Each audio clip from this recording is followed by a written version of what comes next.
Hello and welcome to the Leckiju Lounge. This is your host Lex, and as my brother would always say, let's talk a cappella.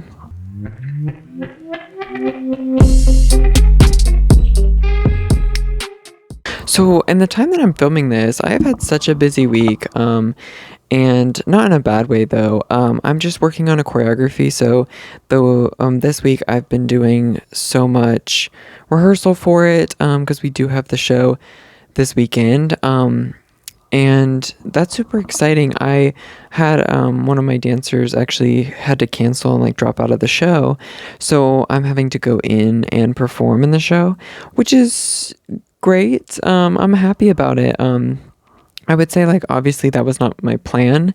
I planned for this dancer to do the part, but I'm looking at it as like an opportunity to perform, and I think it's going to be fun because it is with my friends, and I've never danced in one of my own choreographies, so that's also cool.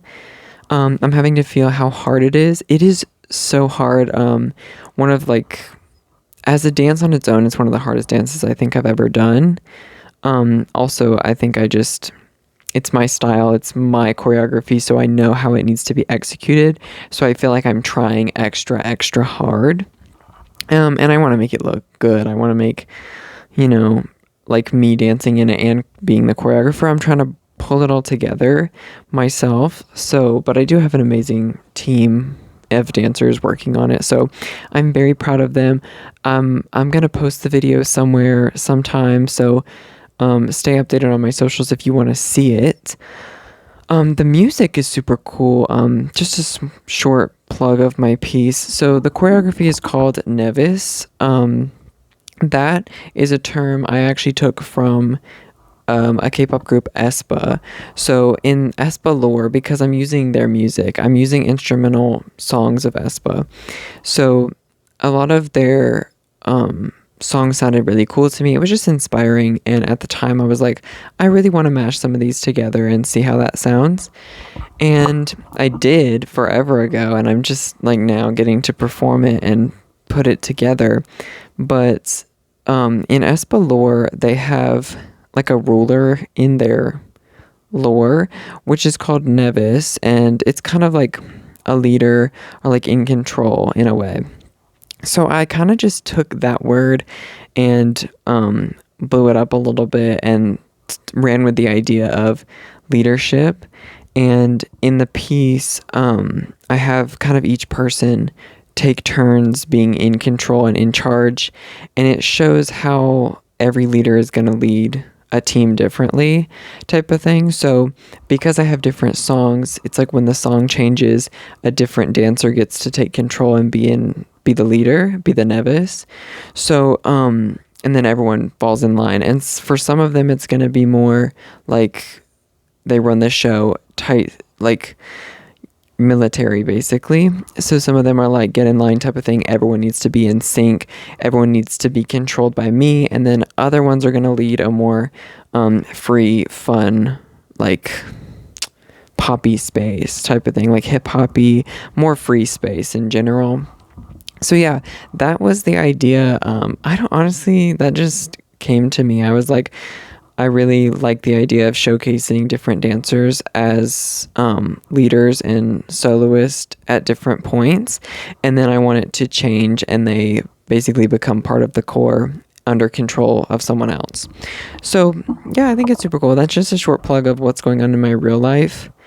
I did take a lot of inspiration from the actual group aespa as far as obviously their music is what I'm using, but I also took a lot of inspiration from their actual moves and their actual choreography, because I think K-pop choreography influences my real choreography in a lot of ways.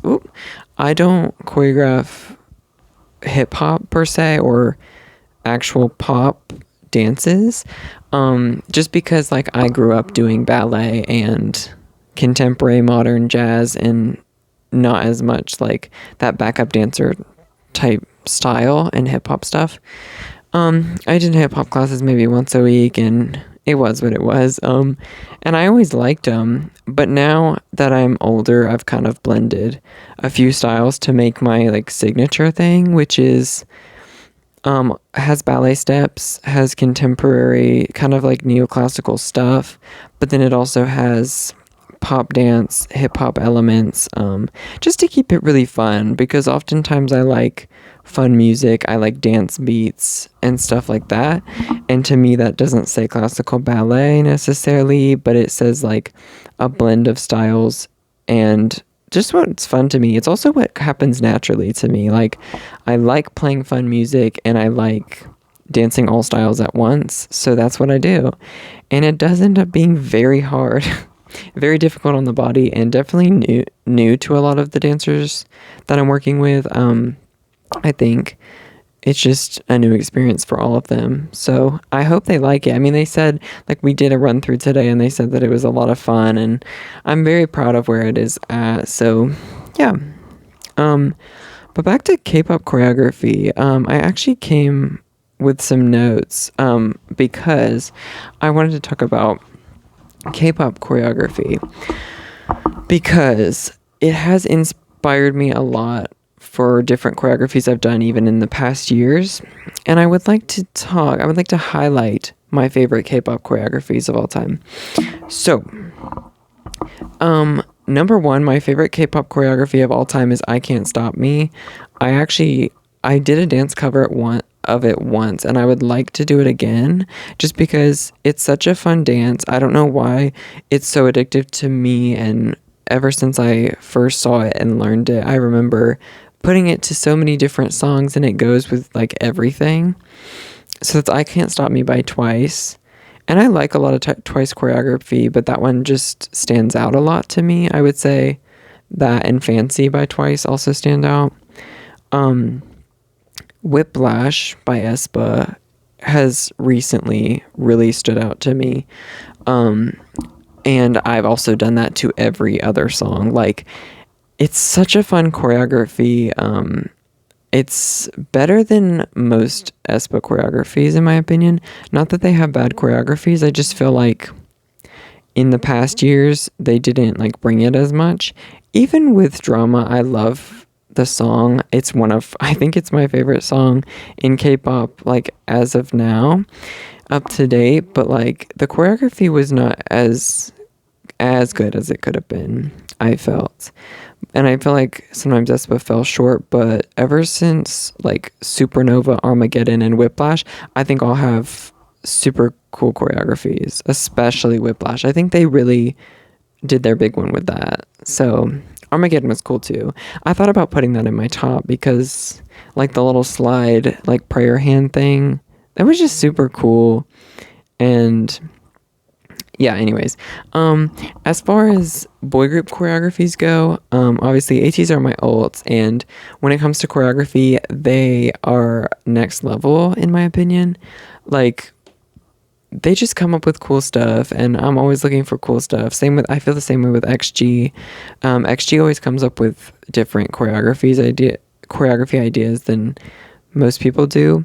So I feel like in the boy group scene, some groups lean into more like classy hip hop, kind of like NCT. I think NCT is very classy hip hop, like Baggy Jeans. That's a song. I'm not just saying like the hip hop style. No, they have a song called Baggy Jeans. But and I feel like some groups like NCT, I feel like are somewhat of a blueprint. BTS is a little bit of a blueprint, same with EXO, and they're all kind of different paths that younger groups and younger generations of K-pop follow. Like, I think I said this before, where Twice is like a blueprint for K-pop. Obviously, before them, there was Girls' Generation, and there's groups like Twice. I just feel like Twice is huge and such a big blueprint for them. And then there's other groups that do more hip-hop styles, like girl groups would be like Everglow, and even ITZY's choreographies all over the place, I fear, but they have some like hip-hop dances that were super cool. Everglow is a good one to look at for doing like different ideas.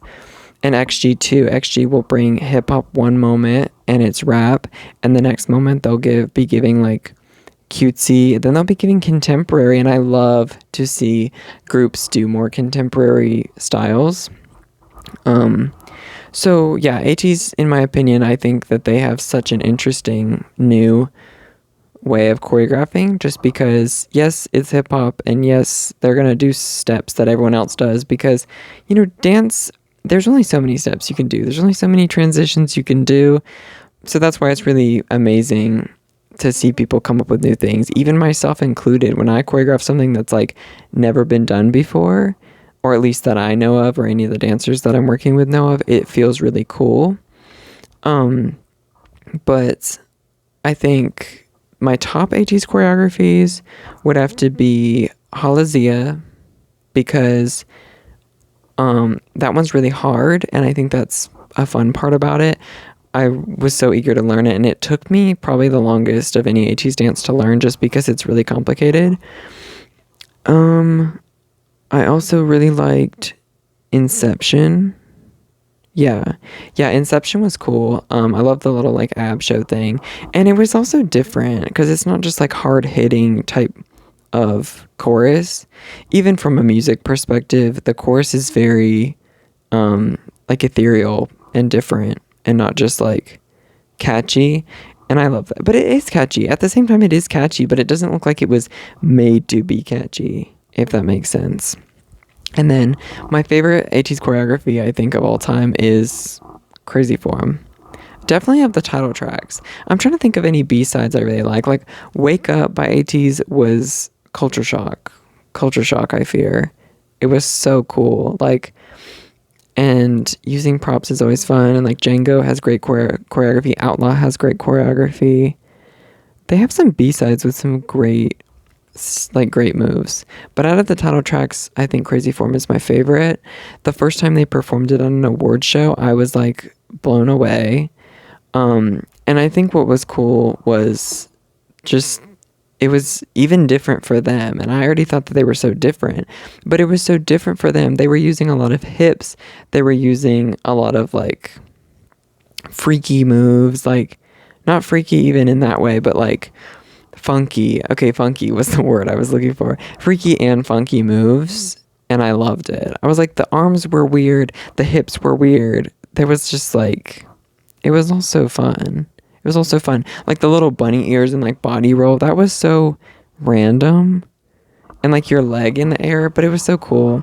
And I have filmed that a dance cover of that many a time. So yeah, that one's definitely so cool. I really think that K-pop is so much more to me than just music. Obviously, I did talk about like my favorite songs, which are mostly K-pop, or my favorite K-pop songs, in my music episode on the pod, so you can go check that out. But it's so much more than just music. I think that is obviously the main point of it. Or maybe it is. I don't even know. There's so many points, and like they're also extravagant and marketed that you wouldn't even know that the main thing is music once you're in it. Once you're in the world of K-pop, like it's to me, it's more about like just entertainment as a whole than just music to me. And what's cool about it is that you can be on different sides of it. So you can be just like a casual listener who has a few songs on their playlist and doesn't really engage with YouTube contents or like dance challenges, things like that.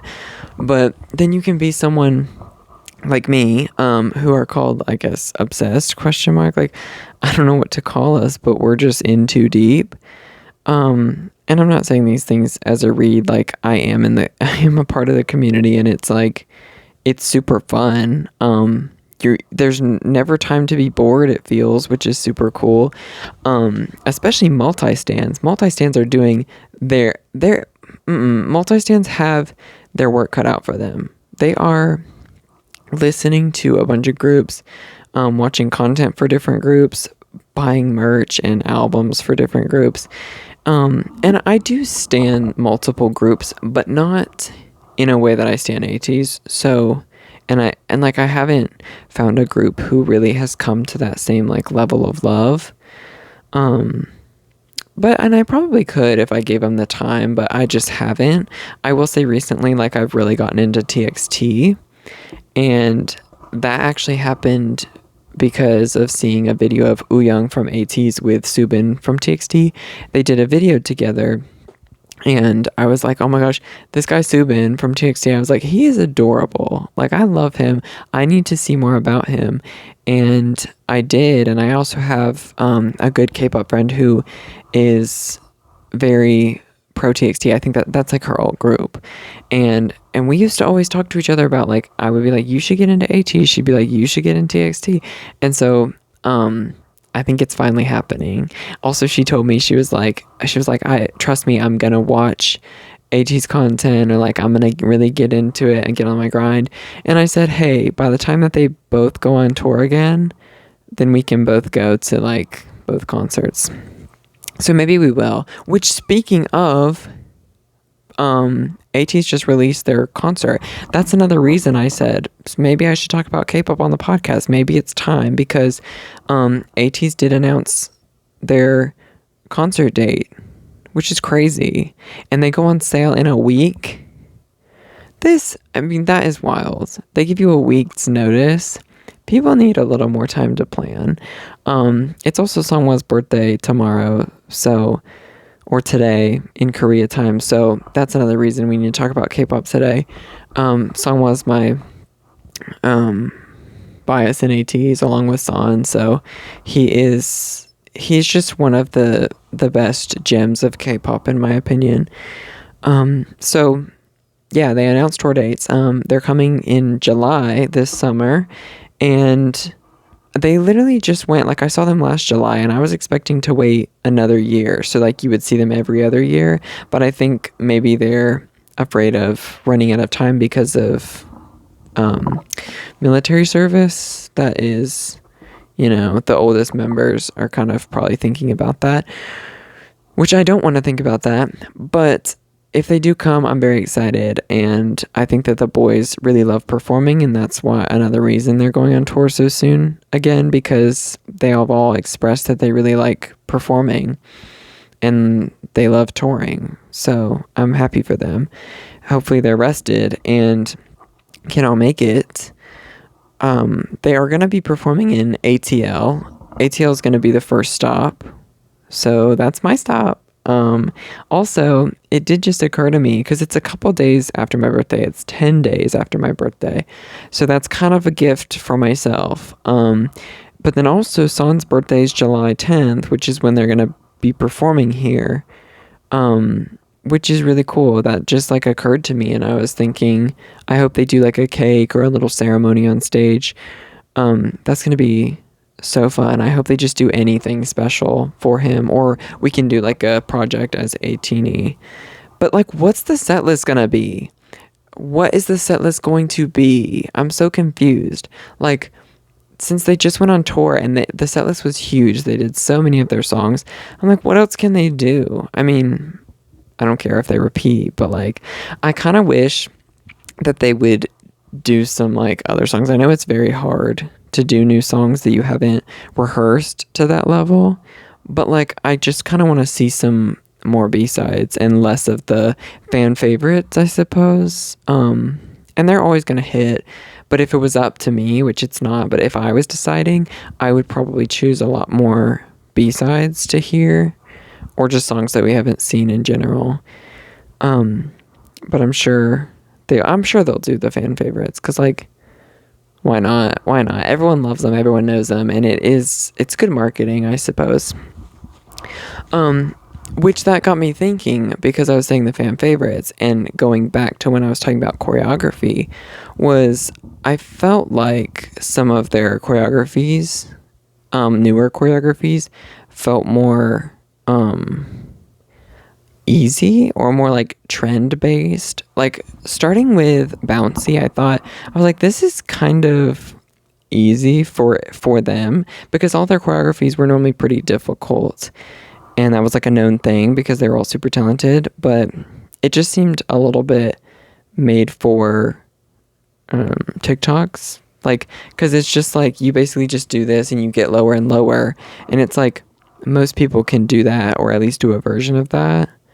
And I was like, I feel like they could do better, but it's still addictive choreography, and it is fun that 18E can do it too. That's just my take. I don't like when songs or choreographies are made to be like TikTok trends. I don't like when you can tell that.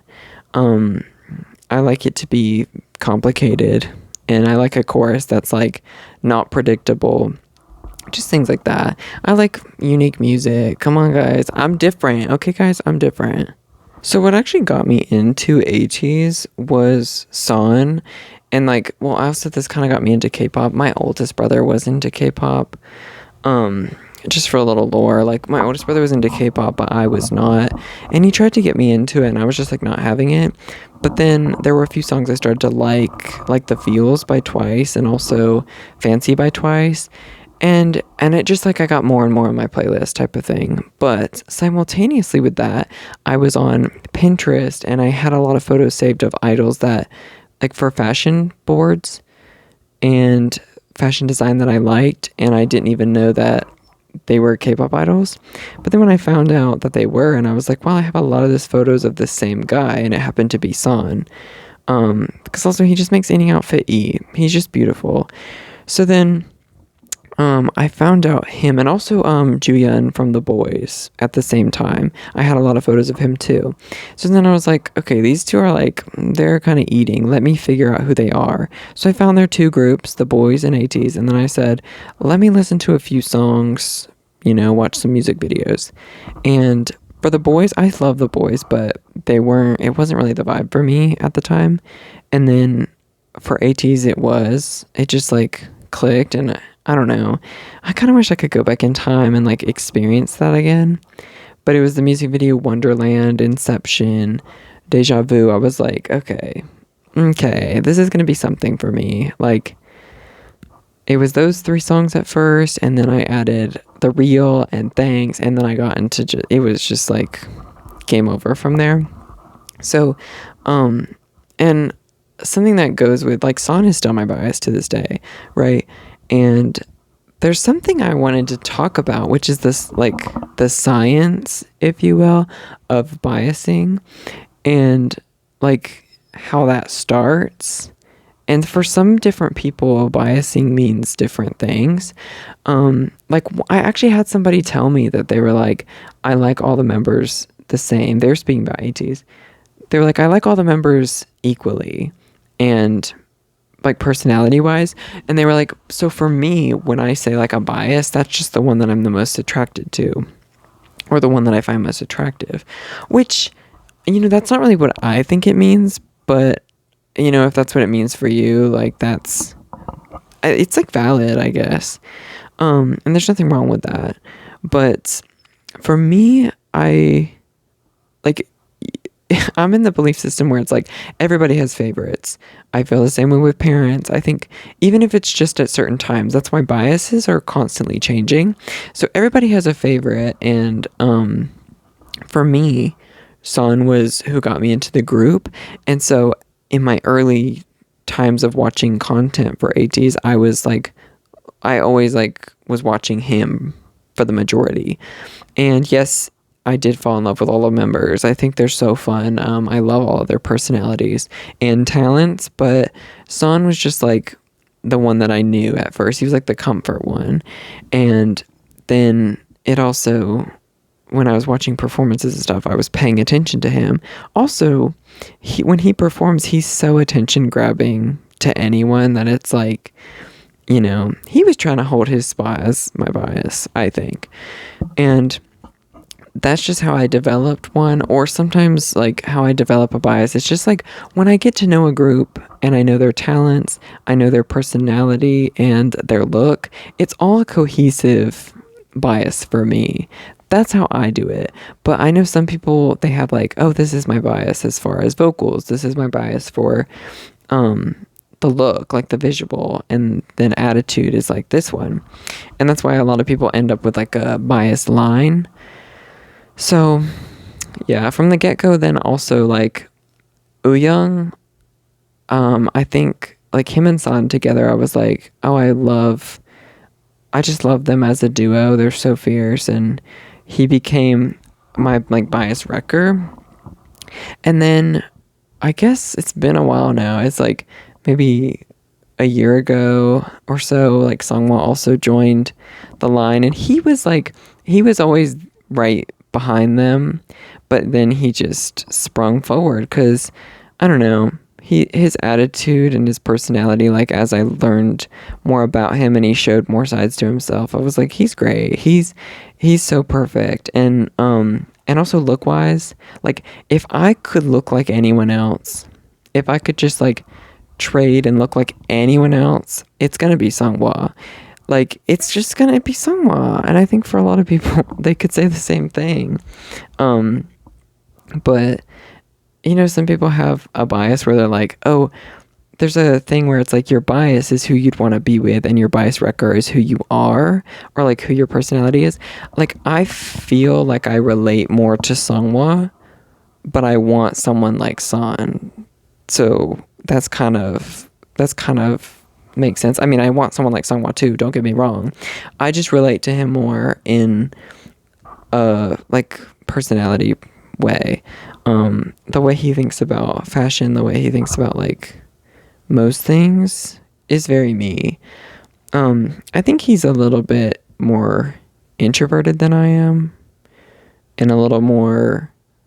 He's very neat freak, and like the little niche hobbies he does, I don't have too many of those.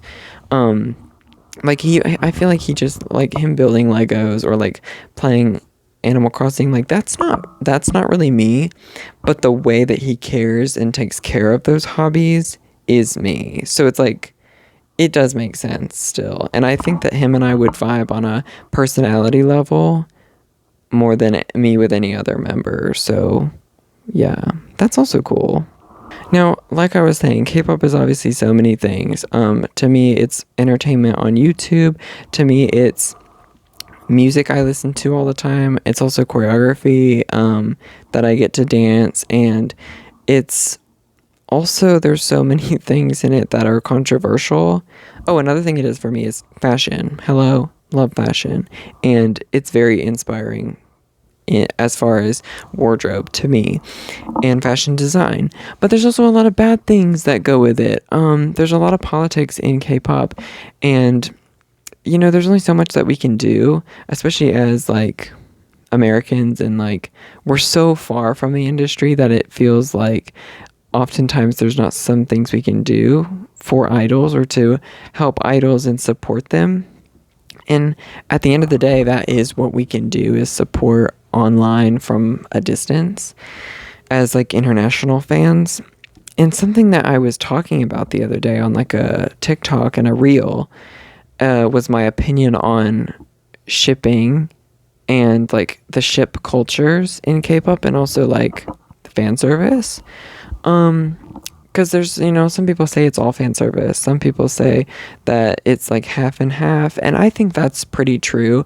Obviously, we'll never know the truth, but I feel like sometimes you can tell when it's real and when it's not. But then again, they could be really great actors, and that's like not really for us to know.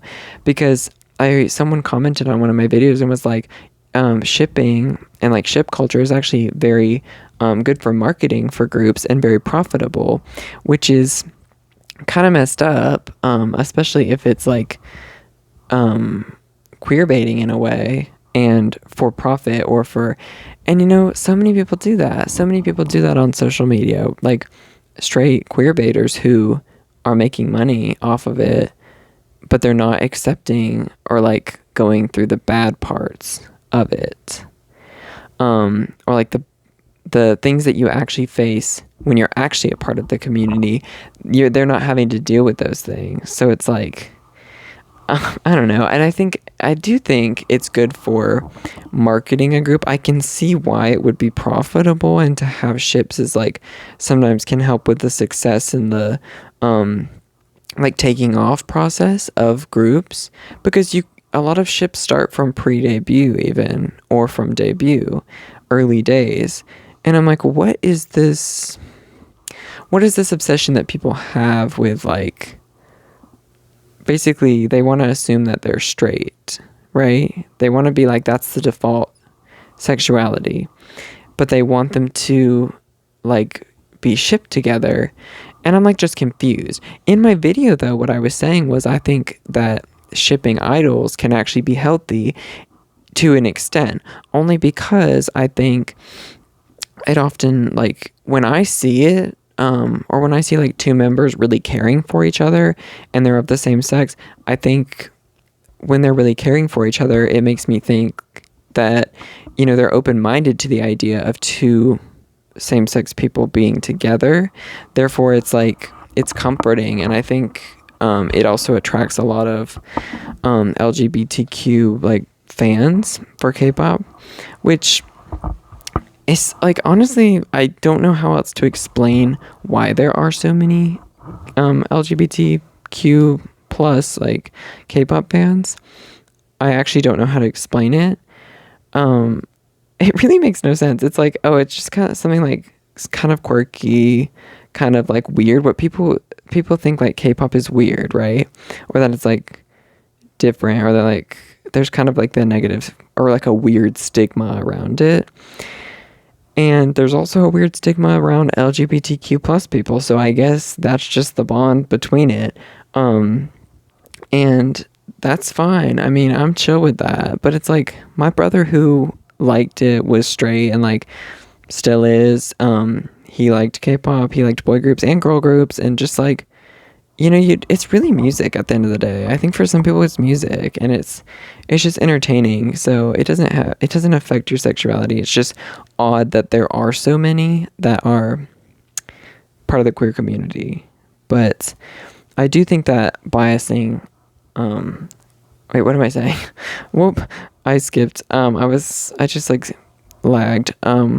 What I was saying was, I do think that shipping members can be healthy for that reason, just because it opens their minds to the idea of some of their idols maybe not being straight. And then if they were to ever come out, there wouldn't be as bad of a reaction to it. But I'm talking light shipping. I'm talking like the sweet stuff. I'm talking like, it's always a what if situation too. It's not like it's serious. We're saying like, people who write fan fiction, it's like, it's all what if. And I am a reader of fan fiction too. So it's like, I like the what if situations, and it's really cute to imagine cute people together. Okay. At the end of the day, it's really beautiful to imagine beautiful people together. And at the end of the day, it is an imagination. It's a what if situation, okay? And sometimes they're giving us visual aid on stage, which I will always appreciate. So let's take a break. So now I'm going to come back in a segment that we call Lekkiju's Cues. I actually got a good handful of questions for this video, and a lot of them were K-pop based. So that's another reason I decided to talk K-pop in this episode. So let's get right into it.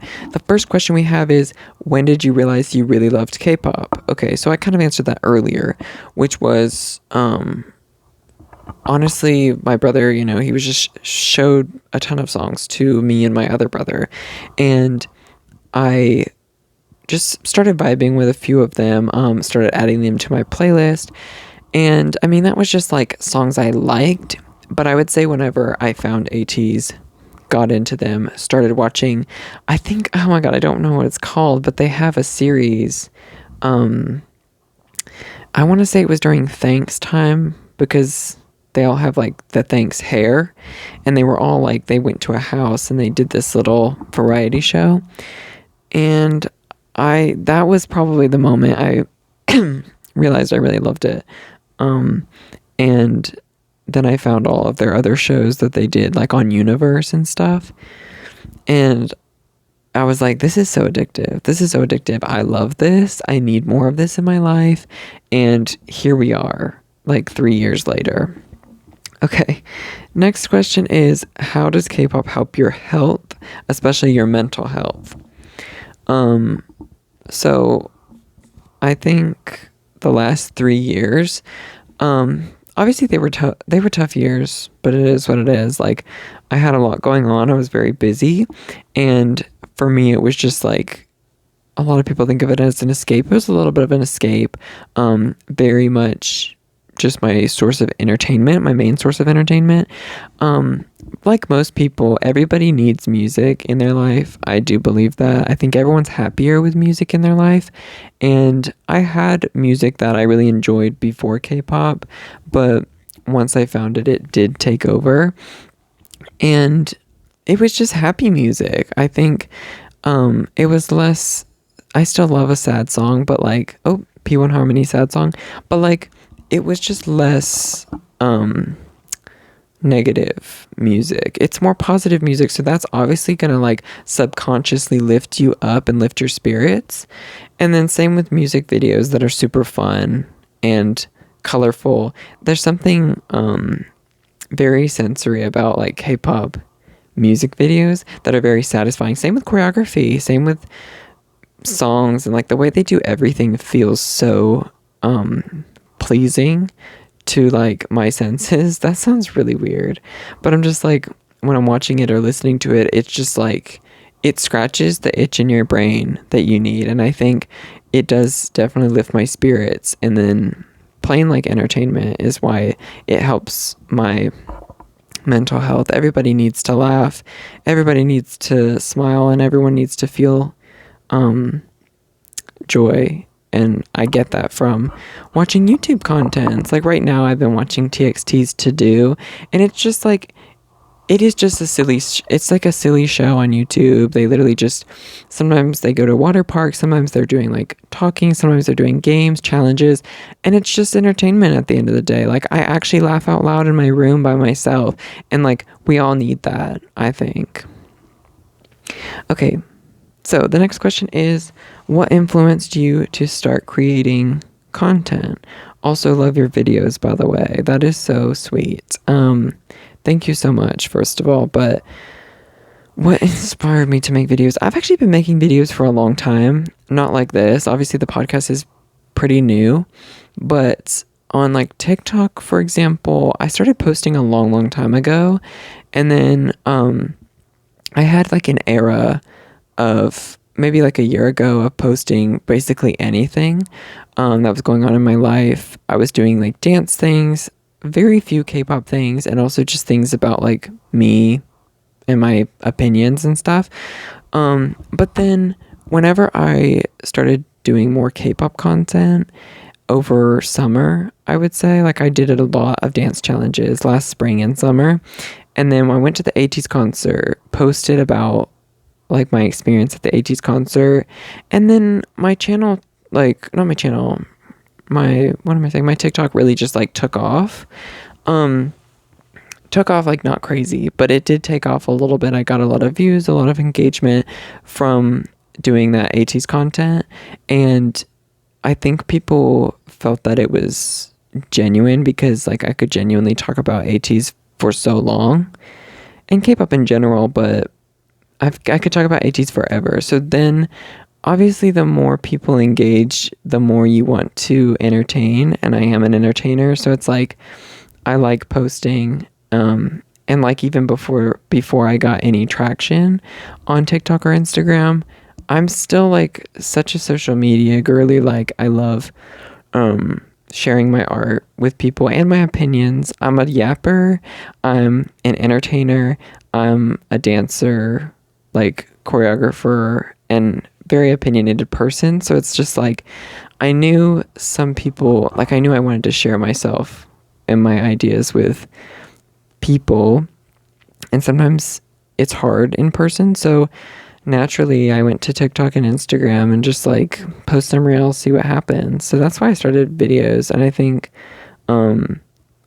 there's always been like a part of me since I was young who wanted to be an influencer or a content creator or something like that. Like it's just super fun. Yeah. And I think like I want people to know my ideas and hear me out. So that's where I have my platform. Okay, so the next, this is crazy. Potential throuple lineup. This is wild. And I know who you are. I know who you are who put this comment. So, however, I am going to answer. Not potential, because no. But if I were choosing anyone in the world, it's going to be San and Sungwa from ATEEZ.